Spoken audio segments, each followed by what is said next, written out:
In this section, you will learn how to implement the search book feature for our website that allows the users to enter a keyword and search for books that contain the keyword.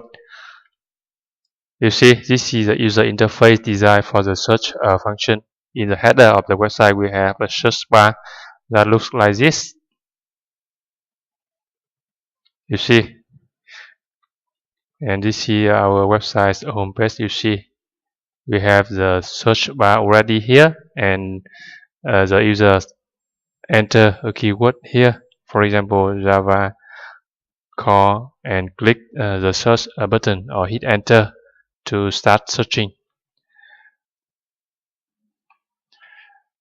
And the search results are displayed like this.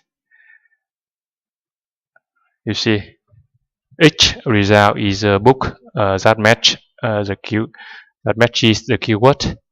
Our application we look for the keyword in either the book title, author name, and description.